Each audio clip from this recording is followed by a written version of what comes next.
We've followed Jesus this far through Lent. Some of us have brought our prayers and our burdens as stones and laid them before Jesus. And today we find ourselves in the aftermath, which might have been an ancient version of a ticker tape parade. The ground is definitely littered and it's going to have to be cleaned up. But we've only had in our palm parade a taste of what it might have been like that day. But I want to give you a broader picture, because we always just think of it as Jesus and his disciples coming in and there's a crowd and they welcome him. And that's the only thing going on in Jerusalem that day.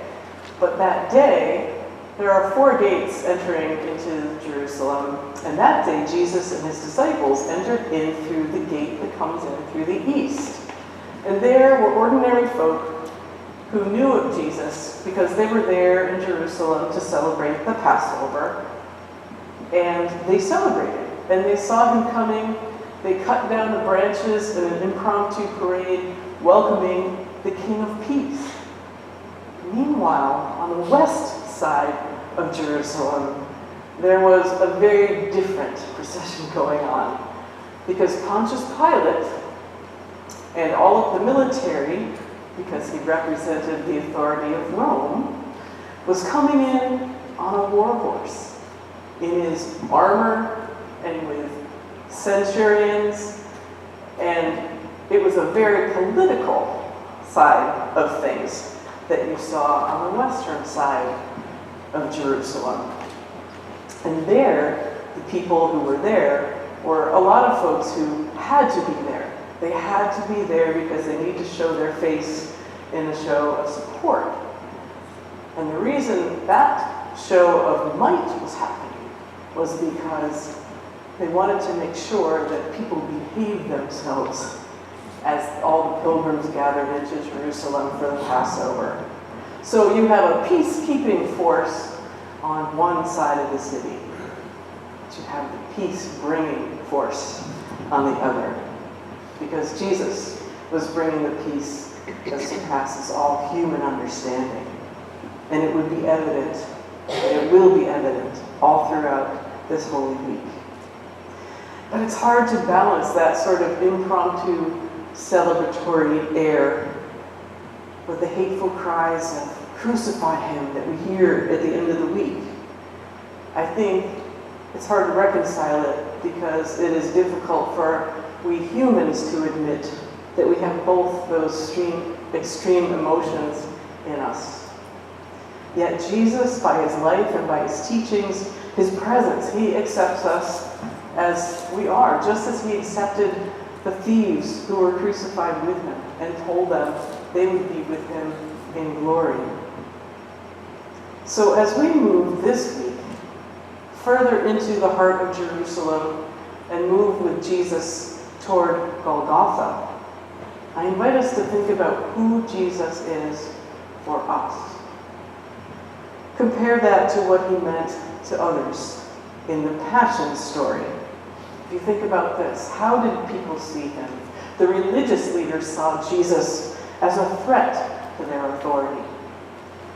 The Roman rulers really didn't want anything to do with him, and so they turned him over to the Pharisees to lead the charge of accusation. But the followers of Jesus who had been healed spoke of him with reverence. And anyone who was socially marginalized at the time, if you think of the woman who was going to be stoned because of her sin, and Jesus said, anyone who has not sinned, cast the first stone. You think of the woman at the well who Jesus promised living water, and so many others, the lepers healed, the man at the pool of Siloam who was healed by Jesus. Anyone who could talk of his miracles talked of the light of his presence. And then there are his disciples. They knew him, and yet they didn't know him. They all had different expectations of Jesus.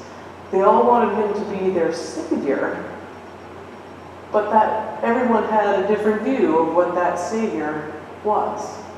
And when he wasn't looking like the king who would come in might on a war horse, he came on a donkey, some of them turned away because he came as the King of Peace. So I invite us to think, and maybe if you want to take a moment to share, you can come up with a word or a sentence of who do you see Jesus as in your life? For me, he's someone I talk to. He's someone who I invite his presence along with me when I go to visit folks. And he's also somebody that I will complain to once in a while. Who is Jesus for you?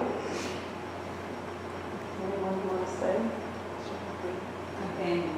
A companion, absolutely. Inspiration. Inspiration, yeah. Anyone who would lay down his life for another. Inspiration. Non-judging.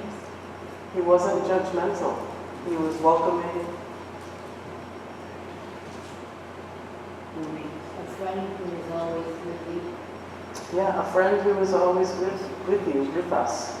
It's what our hymns sing about. Guide.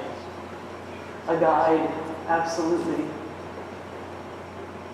And though we know we probably wouldn't want to be the one following his path, sometimes with his inspiration, with him as a guide, with him as our companion, we can stand up for what we believe is right, even if someone will ostracize us for that very reason. I invite you to continue this rest of this week. Ask yourself, who is Jesus to me? How do we see him?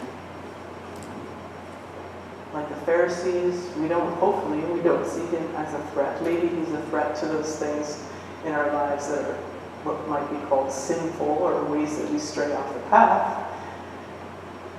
But maybe we see him as he wanted us to see him. The Son of God, the Prince of Peace, the one who came to bring us peace. And also that in us, his love, and in his love for us, his joy and our joy is made complete.